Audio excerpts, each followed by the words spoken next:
If you go to any government website that explains water fluoridation, like the Australian Dental Association, you'll find out that when sodium fluoride is added to water, it breaks down and forms new compounds. The Australian Dental Association, like most pro-fluoridation groups, claim that the compounds most commonly used for fluoridating water are sodium fluoride and fluorosalicylic acid, chosen because they dissolve completely in water and break down into harmless compounds, leaving none of the original chemical. When dissolved in water, it breaks down into harmless sodium and fluoride ions. Now, this fluoride ions being harmless is completely not true. A fluoride ion is a fluorine atom that is sharing an electron with another element. Fluorine becomes fluoride when it is attached to another element. Fluorine is a highly corrosive gas. Here are some examples of how dangerous fluorine is.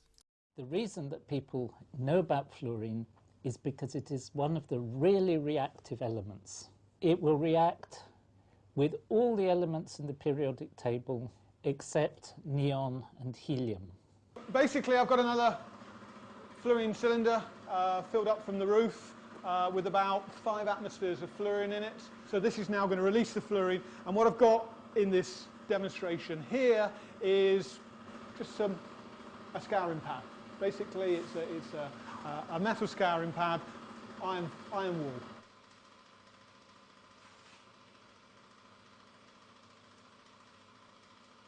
It's burnt a hole right through the iron wool. It's extraordinary. The iron looks as if it's rusted, but the rusty colour is actually iron fluoride, or maybe a bit of iron oxide from the hot iron reacting with the oxygen in the air. Well, the reason that fluorine makes such strong bonds is because it is a small atom and the nucleus is relatively highly charged because it's right on the right-hand side of the periodic table, but the electrons don't shield this nucleus, so it is very so-called electronegative. It attracts electrons to itself from other elements. I've changed the prop now for some just normal barbecue briquettes, so this is pure carbon.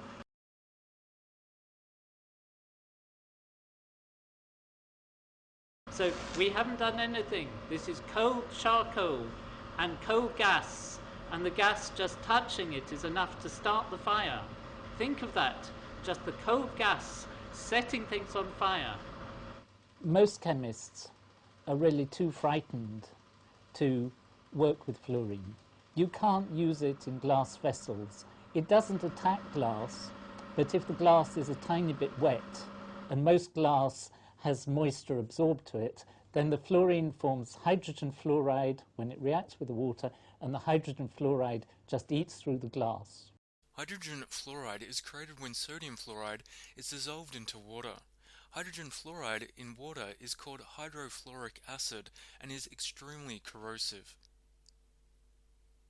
Hydrofluorosalicylic acid is also commonly used for water fluoridation. Hydrofluorosalicylic acid is corrosive enough to eat through concrete. First tonight, hazmat crews from all across our area responded to a chemical leak this afternoon in Rock Island. The chemical was so strong that it was burning through the concrete there. News 8's Christy Mergenthal has the latest. It was just before 1 o'clock Thursday afternoon when hazmat crews were called to the Rock Island water treatment plant for a chemical spill coming from this tanker truck. It's a corrosive agent that the water treatment plant uses, and there was an overflow that caused spillage out from the building onto this driveway behind me. As plant employees evacuated, crews began suiting up, working quickly to stop the leak that had begun eating through concrete. The chemical hydrofluorosalicylic acid is used to add fluoride to the plant's water. Although it poses a burn risk to skin, those living nearby were in no immediate danger. But first, we consume it every day with the reassurance from our health authorities that it is doing us good. The truth is, fluoride is a poison, and adding it to our drinking water is an evolving social experiment started 40 years ago. Now one of the world's top fluoride experts has issued a grim warning about what it could be doing to our health, and that of unborn children. Yet as Frank Pengello reports, you'll get a different spin from dentists and health bureaucrats. we consider that as a poison. Why should a poison be in drinking water? The poison is fluoride. It's there because government health bureaucrats and dentists tell us it's for our common good, for reducing tooth decay, and at levels which won't harm you. That doesn't wash with Professor A.K. Shashila. They should realize it's a poisonous substance. It doesn't promote health. It is a disease-causing agent, and fluoridation should be stopped as early as possible. Professor Shashila is one of the world's leading experts on fluoride. Her own extensive research, along with 70 years of data in India, backs up what she's saying, and it's most disturbing.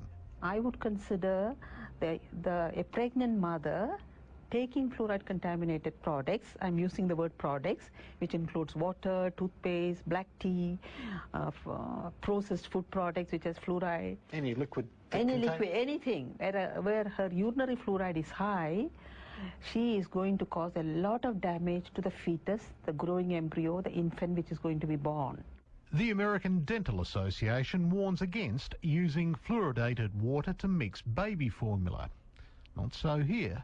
They don't read, they are not aware, they don't update themselves, they don't do any research.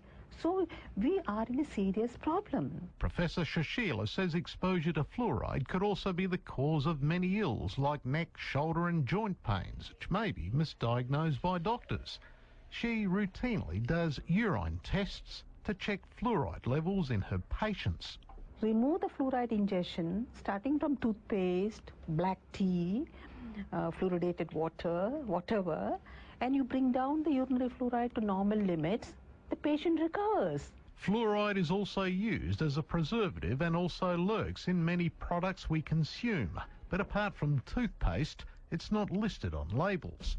So it is coming into one's body through many sources, and you are not aware of it. The fluoride that goes into our drinking water is toxic waste from the production of fertiliser. For maybe 100 years, the phosphate fertilizer industry put out two very, very poisonous gases into the environment, hydrogen fluoride and silicon tetrafluoride. Eventually, they were required to capture those, and they did it with a wet spray, water, and that water converts these two very toxic gases into hexafluorosilicic acid. And it's this scrubbing liquor, which is about 25% strong, is put into tanker trucks, driven around the country, and added to our drinking water. Here's what's in the mix made in Australia. A sickening cocktail of heavy metals like arsenic, barium, beryllium, cadmium, lead, mercury, and on it goes. And in much higher concentrations than is allowed for lead and arsenic. Why should you make people drink a poisoned water? Well, it's forced medication for the masses. And there are more than 1,000 doctors and scientists around the world who, like Professor Shashila, condemn what's going on. The overwhelming number of countries in the world do not fluoridate, and guess what?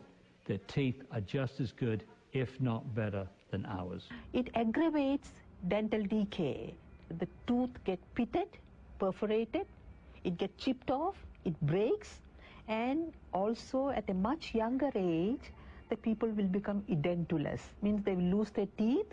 The anti-fluoride movement says while there's ample evidence to support what they're saying, governments still refuse to listen or fund research to study the impact it has on health.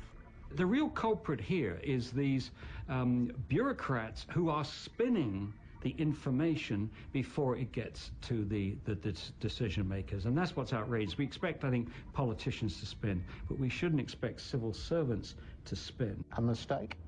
Yes, of course.